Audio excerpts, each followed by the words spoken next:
السلام علیکم ورحمۃ اللہ۔ لشکر یزید کے کرتا درتا عمر سعد کو جب علم ہوا کہ حضرت حر رضی اللہ تعالی عنہ، ان کے بھائی حضرت مصعب رضی اللہ تعالی عنہ، ان کے بیٹے حضرت علی رضی اللہ عنہ اور ان کے غلام حضرت عزا رضی اللہ عنہ حضرت امام حسین رضی اللہ عنہ کی رفاقت اختیار کر کے سعادت حاصل کر چکے ہیں، تو اس نے سوچا اب اہل بیت پر حملہ کرنے میں دیر نہیں کرنا چاہیے، کیونکہ عین ممکن ہے کہ اکثریت امام اعظم کی طرف نہ ہو جائے اور تقلیدی امام کر لے۔ یہ خیال آتی ہی اس بدبخت نے آغاز جنگ کا حکم جاری کر دیا۔ اس زمانے میں عربوں کا یہ جنگی اصول تھا کہ باقاعدہ اور عام لڑائی ہونے سے پہلے ایک ایک دو آدمی میدان کارزار میں آتے اور اپنے مخالف کو للکارتے۔ مد مقابل لشکر میں سے بھی اسی طرح ایک ایک دو آدمی مقابلے کے لیے آتے، لہذا کوفیوں کے لشکر میں سے یسار اور سالم اشخاص حل من مبازر کا نعرہ لگاتے ہوئے میدان جنگ میں آئے۔ یہ دونوں بڑے مانے ہوئے جنگجو سوار تھے۔ لشکر امام اعظم رضی اللہ عنہ میں سے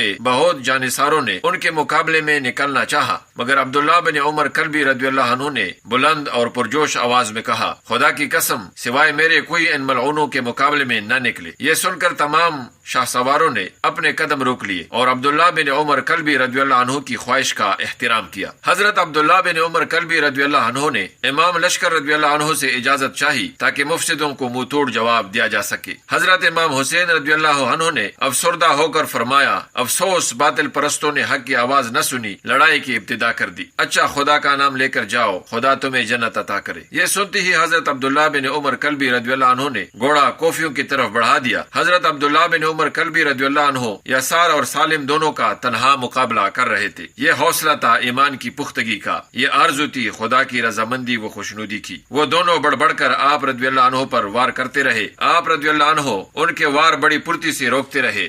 آپ رضی اللہ نے پہلے سالم کے اوپر ایسا بھرپور ہاتھ مارا کہ تلوار ان کی گردن کا نصف کاٹ کر ہنس لی اور سینہ کو کھولتی ہوئی ناف تک اتر آئی۔ سالم گرا اور تڑپنے لگا۔ یسار نے اپنی ساتھی کا جب یہ ہولناک انجام دیکھا تو اس بزدل پر موت کا خوف طاری ہو گیا۔ اس نے آؤ دیکھا نہ تھاؤ گھوڑے کو واپس دوڑا دیا، مگر مرد مجاہد حضرت عبداللہ بن عمر کلبی رضی اللہ عنہ نے اس مردود کا پیچھا نہ چھوڑا، گھوڑا اس کے پیچھے دوڑا دیا اور اسے للکار کر کہا، کہاں بھاگا جاتا ہے؟ خدا کی قسم دوزخ تک تیرا پیچھا نہ چھوڑوں گا۔ حضرت عبداللہ بن عمر کلبی رضی اللہ عنہ نے اس کے قریب پہنچ کر اس پر تلوار کا ایسا بھرپور وار کیا کہ اس کا سر تن سے جدا ہو کر دور جا گرا۔ حضرت عبداللہ بن عمر کلبی رضی اللہ عنہ نے کوفیوں کو للکارا، لیکن ان میں کوئی بھی مقابلے کے لیے نہیں آیا، کیونکہ وہ اس مجاہد اسلام کی قوت و جنگی حکمت عملی سے سہم گئے تھے۔ آپ رضی اللہ عنہ نے کچھ دیر انتظار کرنے کے بعد کہا، تم ڈر گئے مقابلے میں نہیں آتے، آؤ میں خود تم پر حملہ کر دوں گا۔ یہ کہہ کر آپ رضی اللہ عنہ نے اپنے گھوڑے کو ایڑ لگائی تاکہ کوفیوں کے لشکر پر حملہ کریں، مگر ابھی کچھ ہی دور گئے تھے، پیچھے ایک نسوانی آواز آئی، تنہا کہاں چلے میرے سرتاج، مجھے بھی ساتھ لیتے جاؤ۔ اس پر آپ رضی اللہ عنہ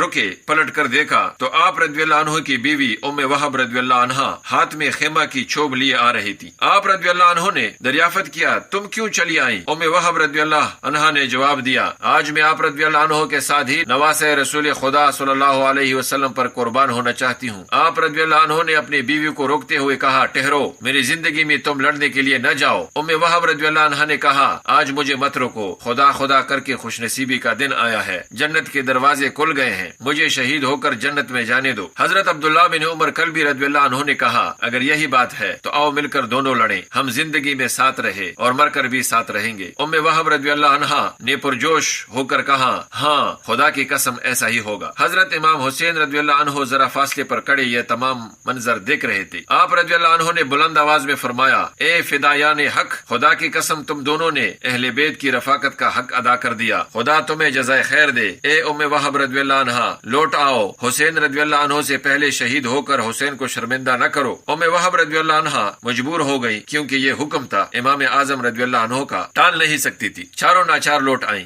آنکھوں سے آنسو کا ایک طوفان رواں تھا، کیونکہ ایک تو شہادت کا موقع ہاتھ سے جاتا رہا اور دوسرا اپنی آنکھوں کے سامنے اپنے سر کے سائیں کو شہید ہوتے دیکھنا مقدر میں لکھا گیا تھا۔ حضرت عبداللہ بن عمر کلبی رضی اللہ عنہ شہادت کی خواہش کو گلے لگائے ایسے گرم جوشی سے لڑ رہے تھے کہ آپ رضی اللہ عنہ کی تلوار جس طرف چلتی تھی لاشوں کے انبار لگا دیتی تھی۔ آپ رضی اللہ عنہ اکیلے ہزاروں کوفیوں پر بھاری پڑ رہے تھے۔ جب کوفیوں نے دیکھا کہ وہ کسی طرح بھی قابو میں نہیں آ رہے تو انہوں نے خاموشی سے پیچھے سے نیزوں سے وار کر کے آپ رضی اللہ عنہ کو زخمی کر دیا۔ زخمی کرنے والوں پر جب آپ رضی اللہ عنہ نے تلوار کا وار کیا تو دو کے سر زمین پر جا پڑے۔ بس اسی لمحہ آپ رضی اللہ عنہ پر ایک کوفی نے تلوار کا وار کر دیا جو آپ رضی اللہ عنہ کی شہادت کا بہانہ بن گیا۔ کوفیوں نے خوشی کے نعرے مارے۔ ادھر حضرت امام اعظم رضی اللہ عنہ کو خبر ہو گئی کہ حضرت عبداللہ بن عمر کلبی رضی اللہ عنہ جام شہادت نوش فرما چکے ہیں۔ نواز رسول صلی اللہ علیہ وسلم نے انا للہ و انا الیہ راجعون پڑھا اور حضرت عبداللہ بن عمر کلبی رضی اللہ عنہ کے لیے رب العزت کے حضور دعا کی کہ خدایا